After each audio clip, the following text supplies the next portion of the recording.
Hello friends, today we are going to talk about the genetics of 12th class paper, or we can say 12th class. Genetics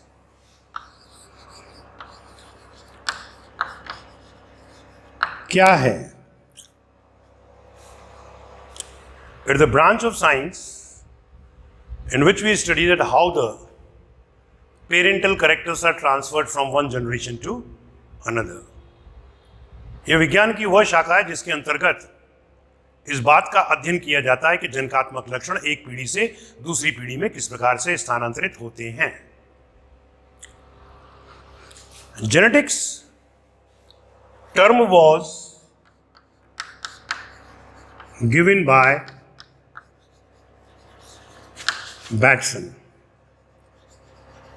Bateson ने genetics शब्द दिया था. Genetics को हम यूं कह सकते हैं कि इट इज द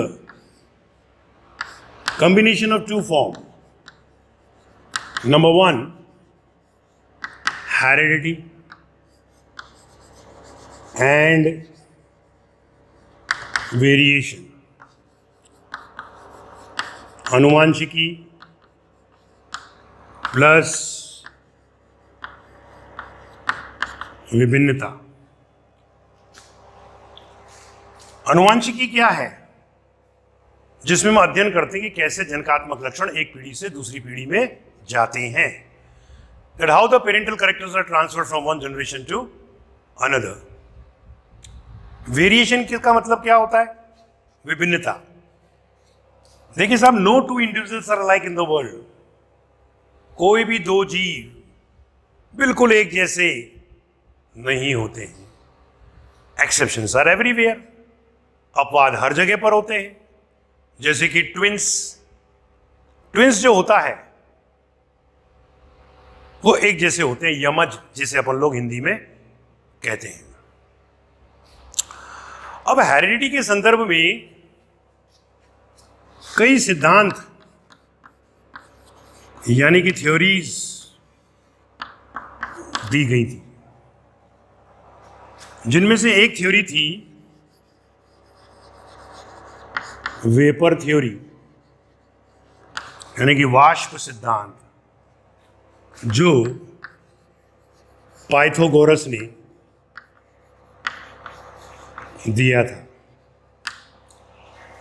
उसमें क्या बोलते थे कि साहब दो अलग अलग तरह के बादल आपस में आकर मिलते हैं प्लस और माइनस से, और उन दोनों के कैरेक्टर जो है संतति में आ जाते हैं.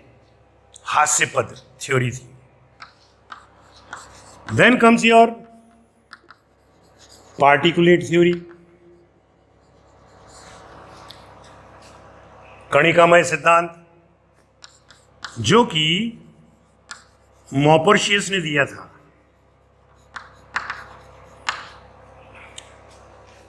नंबर 3, थ्योरी ऑफ पैनजेनेसिस यानी कि पैनजीनवाद. पैनजीनवाद का सिद्धांत जो था, it was given by Darwin. Darwin कहता था कि ये नर है और ये मादा है, तो इसके कुछ पैनजीन और इसके कुछ पैनजीन दोनों मिलकर संतति में आ जाते हैं. आजकल हम जीन शब्द का प्रयोग कर रहे हैं. डार्विन साहब ने पैनजीन शब्द का प्रयोग किया था. नंबर 4 कम्स योर पूर्व रचना सिद्धांत, प्री फॉर्मेशन थ्योरी, जो कि स्वामरडम ने दिया था.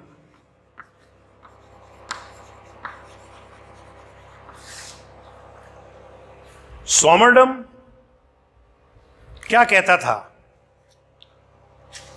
वो कहता था कि शुक्राणु में, that is in sperm,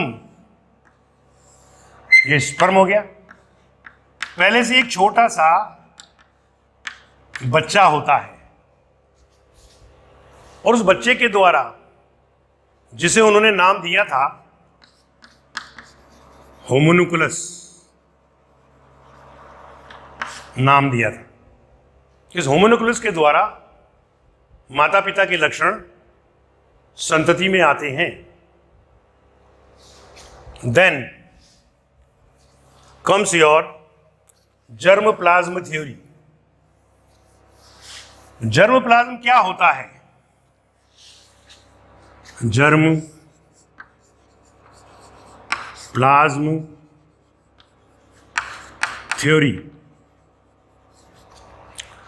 germ plasm का मतलब होता है शुक्राणु में और अंडाणु में उपस्थित जो जीव द्रव्य होता है, that is the protoplasm present in the sperm and ovum, is called your germ plasm.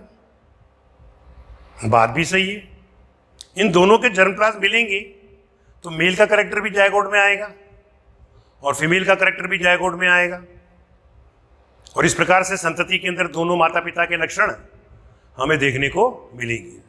So it was widely accepted.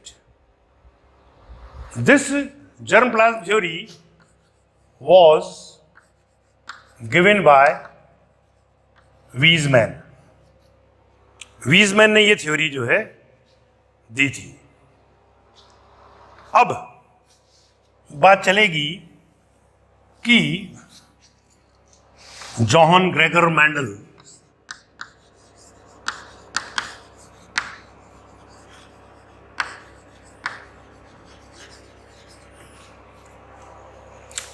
इन्हें फादर ऑफ जेनेटिक्स कहते हैं। He is called as father of genetics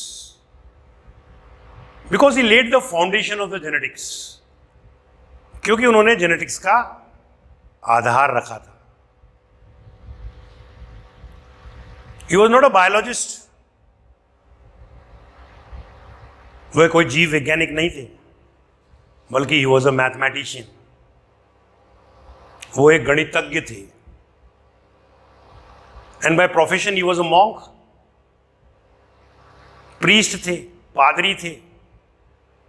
तो चर्च के आसपास काफी जमीन खाली पड़ी हुई रहती थी, तो उन्होंने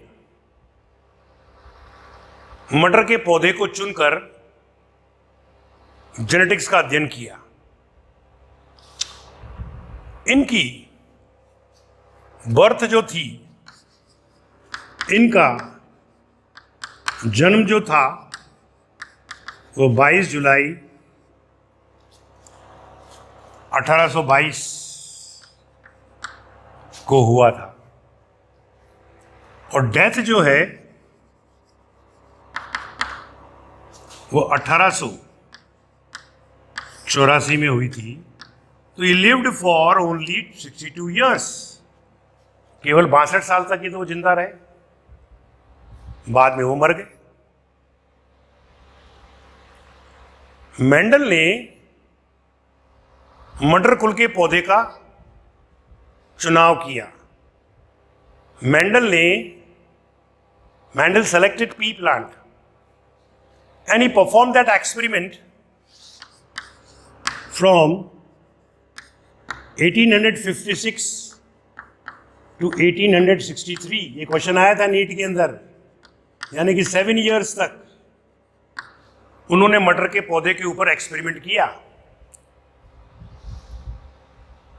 उस समय डार्विन की चवन्नी चलती थी। क्वीन एलिजाबेथ डार्विन को सबसे बेस्ट वैज्ञानिक साइंटिस्ट मानती थी। मेंडल ने मटर के पौधे के ऊपर कार्य करके वो कार्य करता गया, एक डायरी के अंदर लिखता गया कि ऐसा हुआ, ऐसा हुआ, ऐसा हुआ। Then he presented his work before natural society of Brunn, और फिर उसके कार्य को 1865 के अंदर प्रकाशित किया गया। ये क्वेश्चन भी आ चुका है। But nobody paid any heed or attention towards his work. लेकिन सभी ने बोला क्या पादरी क्या काम करेगा जेनेटिक्स के ऊपर, मैथमेटिशियन वैसे ही है, बायोलॉजी की बात कर रहा है, तो किसी ने भी उसके कार्य की तरफ ध्यान नहीं दिया. एंड अल्टीमेटली डाइड इन 1884 और 1884 के अंदर वह मर गया. अब बात चलेगी इनके मरने के बाद भी 3 वैज्ञानिक थे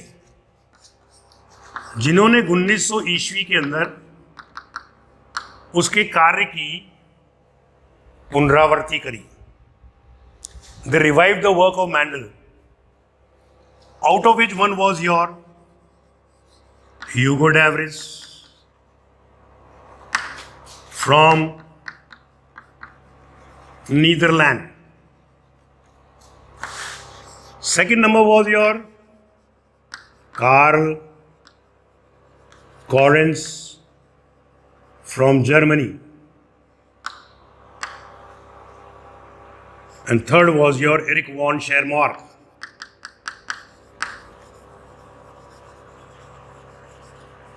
from Austria.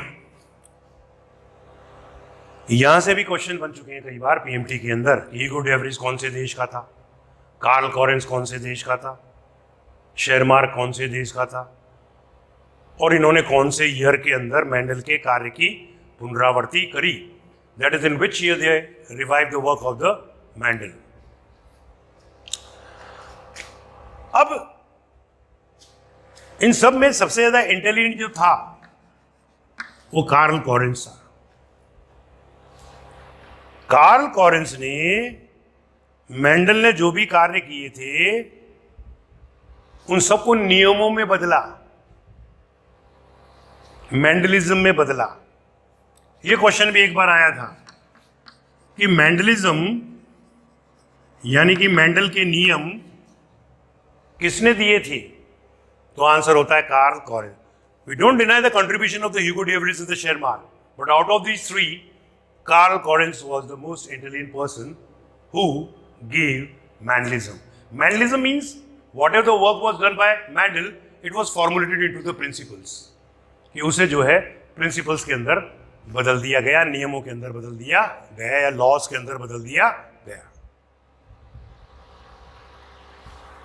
मैंने मेंडल से पूछा, ये किसी ने आपसे पूछा कि मेंडल ने मटर के पौधे का चुनाव ही क्यों किया, तो क्वेश्चन बनता है बोर्ड के अंदर, why Mendel selected the pea plant. पहली बात तो ये थी कि इसकी शॉर्ट लाइफ साइकिल थी. किसकी? मटर के पौधे. दूसरी बात, लार्ज नंबर ऑफ जनरेशन पैदा होती थी हर बार. तीसरी बात, इसके अंदर सेल्फ पॉलिनेशन करने की क्षमता होती है. इसमें सेल्फ पॉलिनेशन हम लोग कर सकते हैं, जिसको कि अपन लोग ने जिटिनोगैमी पढ़ा था, sexual reproduction in flowering plants के अंतर्गत. अब बात चलेगी कि मेंडल की सफलता के कारण क्या थे. What were the reasons for the success of Mendel?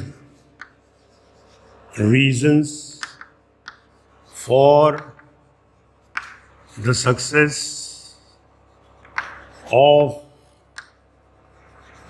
Mendel. Mendel ने मटर के पौधे का चुनाव किया था बिकॉज ऑफ दीज 3 रीजन्स. हालांकि उन्होंने हायरेसियम के ऊपर भी और लैब नाम के पौधे के ऊपर भी कार्य किया था, लेकिन उनको रिजल्ट नहीं मिले. रिजल्ट उनको मटर के पौधे पर मिले. तो हमने मेंडल से पूछा कि what were the reasons for the success. तो उसने बोला कि सर मैंने एक लक्षण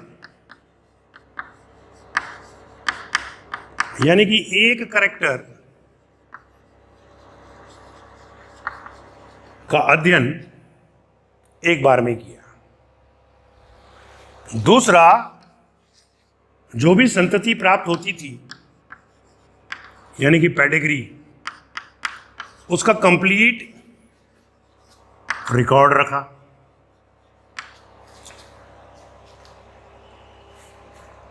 तीसरा, उन्होंने विज्ञान की एक न्यूनतम शाखा,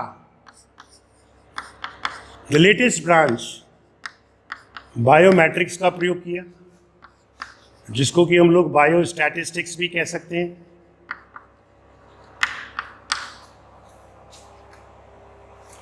चौथा पॉइंट, कंट्रोल्ड एक्सपेरिमेंट किया। ही परफॉर्म्ड कंट्रोल्ड एक्सपेरिमेंट। तो ये भी क्वेश्चन बनता है 12वीं के अंदर, 12th के अंदर, कि what were the reasons for the success of Mendel. तो पहला, he studied one character at a time, उन्होंने एक लक्षण का अध्ययन एक बार में किया। दूसरा, उन्होंने पूरी संतति का कंप्लीट रिकॉर्ड रखा, he kept the complete record of the pedigree. Number 3, उन्होंने बायोमेट्रिक शाखा का उपयोग किया, बायोस्टैटिस्टिक्स शाखा का प्रयोग किया। और चौथा, उन्होंने कंट्रोल्ड एक्सपेरिमेंट किया। अब बात चलेगी कि मेंडल ने क्या किया। मेंडल ने मोनोहाइब्रिड क्रॉस और डाइहाइब्रिड क्रॉस के द्वारा दो नियम दिए। That is perform monohybrid cross and number 2 dihybrid cross. Monohybrid cross या डाइहाइब्रिड क्रॉस के द्वारा उन्होंने दो नियम दिए, 2 लॉज वर गिवन। पहला कहलाया लॉ ऑफ सेग्रीगेशन, यानी कि पृथक्करण का नियम दिया। और दूसरा लॉ उन्होंने दिया लॉ ऑफ इंडिपेंडेंट असॉर्टमेंट, स्वतंत्र अपव्यूहन का नियम दिया। हम पहले मोनोहाइब्रिड क्रॉस के बारे में बात करने जा रहे हैं। मोनो हाइब्रिड क्रॉस किसे कहते हैं? एक संकरण को कहते हैं। एक संकरण क्या होता है? Cross of single character. Mendel जो मटर का पौधा चुना था, उसमें से उसने 14 कैरेक्टर्स को सेलेक्ट किया था, लेकिन रिजल्ट केवल 7 पर ही मिले थे। 7 वर्षों तक ही उसने एक्सपेरिमेंट किया था। इस बहाने आप याद कर सकते हैं वो 7 कैरेक्टर क्या क्या थे? Seed colour, seed shape, pod colour, pod shape, cotyledon colour, position of the flower and height of the plant. ये 7 कैरेक्टर भी आपको याद होने चाहिए, क्योंकि इसमें से भी क्वेश्चन वो लोग बना चुके हैं कि निम्न में से कौन सा कैरेक्टर मेंडल ने नहीं चुना था, या कौन से कैरेक्टर के ऊपर उसको रिजल्ट नहीं मिले थे। समझ में आ गया? ये आपको ध्यान रखना चाहिए। अब उन्होंने इसे समझाने के लिए पौधे की लंबाई या ऊंचाई ले लीजिए को चुना, यानी कि हाइट को चुना। उन्होंने कहा भाई एक लंबा पौधा है और एक बूना पौधा है, यानी कि एक टॉल है तो दूसरा ड्वार्फ है। टॉल जो होता है वो टॉल क्यों है? तो मेंडल ने तो, जैसे आजकल अपन जीन बोलते हैं कि भाई मेरे इस जीन के कारण ये लक्षण है, मेंडल ने जीन के स्थान पर कारक शब्द का प्रयोग किया था। हालांकि आपको बता दूं, ये फैक्टर शब्द भी मेंडल ने नहीं दिया था, उन्होंने तो एलिमेंटी शब्द का प्रयोग किया था। कार्ल कॉरेंस ने फैक्टर शब्द का प्रयोग किया था, मगर हमारी किताबें बोलती है एनसीईआरटी की factor term was given by Mendel या यूज बाय मेंडल। तो इस लंबे पौधे ने बोला कि सर, जिसे आप फैक्टर कह रहे हो वो वास्तव में एक एलील होता है। एलील क्या होता है? जीन का ऑल्टरनेटिव रूप। जैसे एक जीन है, उसके दो रूप है, एक लंबेपन के लिए उत्तरदायी है, एक बोनेपन के लिए उत्तरदायी है।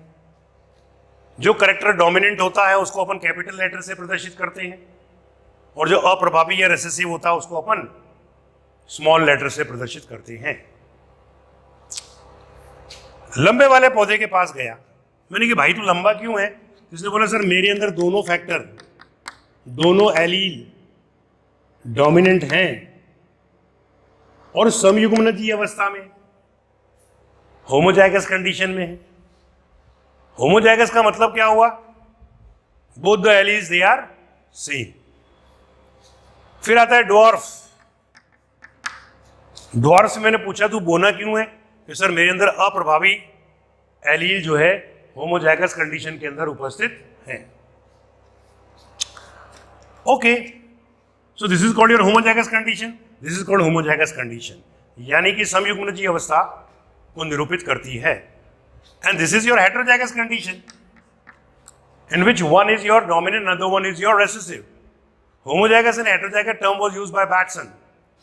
ये शब्द जो थे समयुग्मनजीय और विषमयुग्मनजीय अवस्था, ये बैटसन के द्वारा प्रदर्शित किए गए थे। अब क्या हुआ साहब कि इनका क्रॉस कराया, लंबे पौधे का बोने पौधे के साथ में क्रॉस कराया, यानी कि इसका परागकण इसके साथ में मिलाया। सीधी सी बात है। अब जब पॉलिनेशन हो जाता है, उसके बाद में होती है मियोसिस। मियोसिस का निशान हम लोग क्रॉस से शो करते हैं, और मियोसिस में ये दोनों कारक एक दूसरे से अलग हो जाते हैं, और यहां पर भी अलग हो जाते हैं। इनको आप चक्कर बोर्ड में रखो, जिसको कि पुनेट स्क्वायर मेथड भी कहते हैं। ये रहा। तो सारे के सारे पौधों का जो जीनोटाइप होगा, जीन प्रारूप होगा, वो क्या होगा? Capital T small T, capital T small T, capital T small T, capital T small T. इसका मतलब हेटेरोजाइगस कंडीशन हमको देखने को मिलेगी, यानी कि विषम युग्मनजीय अवस्था हमको देखने को मिलेगी। तो कौन डोमिनेंट है? Capital T. इसका मतलब सारे पौधे, ऑल विल बी टॉल। किसमें? इन F1 जनरेशन। F1 का मतलब क्या होता है? First filial generation. फीलियल का मतलब क्या होता है बताइए? बहुत कम लोग जानते हैं इस मामले में, बोलते जाते हैं कि फीलियल फीलियल फीलियल। फीलियल का मतलब होता है हाइब्रिड। फीलियल का मतलब होता है संकरित संतति, क्योंकि आपने टॉल और डॉर दोनों को मिलाया, हेटेरोजाइगस मिला आपको। ये टॉल प्लांट हेटेरोजाइगस हमको मिला, जिसमें F1 पीढ़ी के अंदर, इन F1 generation, all heterozygous tall plants were obtained. Now in F1, cell pollination was done. It means this is your male, this is your female, ये कैपिटल टी स्मॉल टी, ये capital T small T हो गया। इनके अंदर फिर meiosis हुई, character segregate हुए, अलग अलग हुए, और यहां पर दो गैमेट ये बने, दो गैमेट ये बने। इनको हमने पुनः चक्करबोर्ड में रखा, ये रहा। ऊपर की तरफ मेल गैमेट रखे जाते हैं और साइड में जो है फीमेल गैमेट रखे जाते हैं। अब हमने क्रॉस किया तो हमें ये मिला। अब आप देखेंगे ये एक कैपिटल टी है, दो स्मॉल टी और कैपिटल टी है, और एक प्योर शुद्ध स्मॉल टी है। अब इनमें से अंदर जाके देखोगे, जीनोटाइप देखोगे, तो एक तो शुद्ध लंबा, दो अशुद्ध लंबे और एक शुद्ध बोना हमको मिलता है। यानी कि जीनोटाइप क्या होगा, 1:2:1। और अगर मैं क्यारी में जाकर बाहर से देखूं तो बाहरी लक्षण कहलाएंगे, एक्सटर्नल फीचर्स, उसको हम लोग बोलते हैं फिनोटाइप। तो बाहर से देखने पर तो क्या होगा, ये तीन कैसे निकलेंगे, लंबे, और एक कैसा निकलेगा, बोना। तो 3:1। This is your genotype and phenotype of the monohybrid cross. On behalf of this, इसके आधार पर मेंडल ने कौन सा नियम दिया था, तो आंसर हुआ लॉ ऑफ सेग्रीगेशन, यानी कि पृथक्करण का नियम। व्हाट डज इट इंडिकेट, यह क्या प्रदर्शित करता है पृथक्करण का नियम, लॉ ऑफ सेग्रीगेशन, कि टू करेक्टर्स और टू फैक्टर्स और two alleles which are present in the generation, they segregate, वे पृथक हो जाते हैं at the time of gamete formation, यानी कि युग्मक निर्माण के समय दोनों अलग अलग हो जाते हैं। इसी नियम को हम लॉ ऑफ सेग्रीगेशन कहते हैं। अब बात चलेगी कि ये मोनोहाइब्रिड का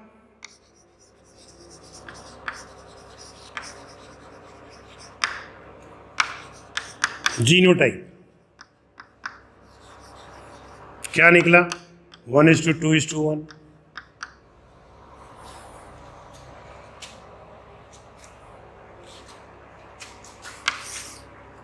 और मोनोहाइब्रिड का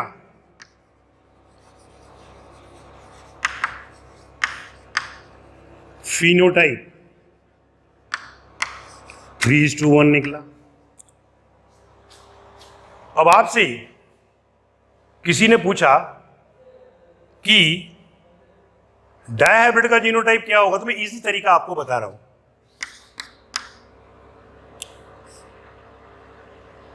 जीनोटाइप ऑफ डायहाइब्रिड, तो क्या करो, इसको इसी से मल्टीप्लाई कर दो, 1:2:1 इंटू 1:2:1 करो। लेकिन इसमें गुणा करने का तरीका, मल्टीप्लिकेशन का तरीका अलग होगा। एक एकम एक, 1:1, 1 2 2, 1 1 1। अब 2 से इस पूरे सेट को मल्टीप्लाई करो, 2 1 2, 2 2 4, 2 1 2। Now again you will get the same set. So what will be the genotype of the dihybrid cross? 1:2:1:2:4:2:1 1:2:1। बात सुनाई, पहले एक से तीनों को मल्टीप्लाई करो, फिर दूसरे से तीनों को मल्टीप्लाई करो। नीचे नहीं लिखेंगे, साइड के अंदर लिखेंगे। अब ये आया हमारे पास में मोनोहाइब्रिड का फिनोटाइप। तो बताइए कि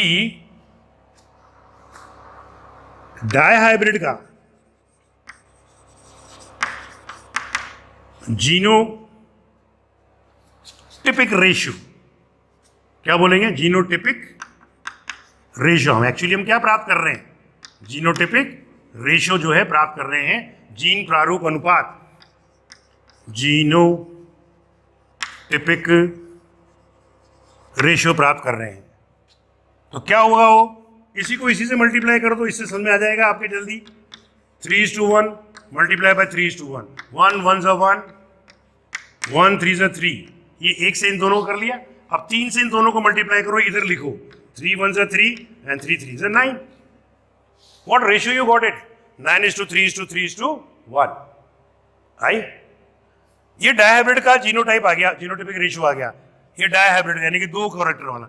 अगर आपको ट्राइहाइब्रिड का निकालना है तो ये मोनोहाइब्रिड को डायहाइब्रिड से फिर मल्टीप्लाई कर दो, तो आपको ट्राइहाइब्रिड का रेशियो आ जाएगा। जैसे कि ये डायहाइब्रिड का था, इसको मैंने ट्राइहाइब्रिड का निकालना है, तो मैं कैसे निकालूंगा? 1 1 ज़ा 1, 1 3 ज़ा 3, 1 3 ज़ा 3, 1 9 ज़ा 9। अब 3 से करो, 3 एकम 3, 3 तिया 9, 3 तिया 9, 3 नाम 27। इनको जोड़ दो तो ये टोटल निकलेंगे 64, ये टोटल निकले 16 और ये टोटल निकलेंगे 4। 3 + 1 = 4। तो 4 4 ज़ा 16, 16 4 ज़ा 64। कभी कभी ये भी पूछ लेते हैं कि मोनोहाइब्रिड के F2 जनरेशन में कुल कितनी संतति प्राप्त होगी? तो 4। तो डायहाइब्रिड में कितनी होगी? 4 चौक 16। तो ट्राइहाइब्रिड में कितनी प्राप्त होगी? 16 चौक 64। हर बार 4 से उसको मल्टीप्लाई करते जाइए। और इस प्रकार से हमारा ये मोनोहाइब्रिड क्रॉस जो होता है वह समाप्त होता है। Now what we have studied up till now, we have studied about the historical account of the Mendel. Then we talked about the different theories regarding the inheritance. That is the vapor theory, particulate theory, pangenesis, preformation theory, and germplasm theory.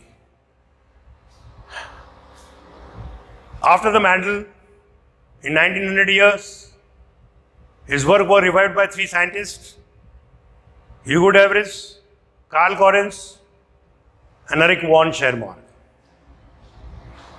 A lot of done was done by Mendel in the field of genetics. That's why he is called as the father of genetics. Mendel selected pea plant because of certain characters, and he got the success in genetics. That's why he is called as the father of genetics. He was born in 1822, died in 1884, survived for 62 years. His work was published in 1865 in Natural Society of Brunn. Twice, 2 बार उसके काम को जो है प्रकाशित किया गया. But no attention was paid by him because at that moment Darwin was dominant in the field of science. Later on, Carl Correns converted the work of Mendel into the laws, and these laws they are called as the Mendelism. Regarding the Mendelism, monohybrid cross and dihybrid cross was given. Mendel gave 2 laws. Number 1 is called your law of segregation, which was related with the monohybrid cross. Another one is called your law of independent assortment, which is related with the dihybrid cross. Today we have talked about the monohybrid cross. In the next lecture, we are going to talk about the dihybrid cross. Thank you.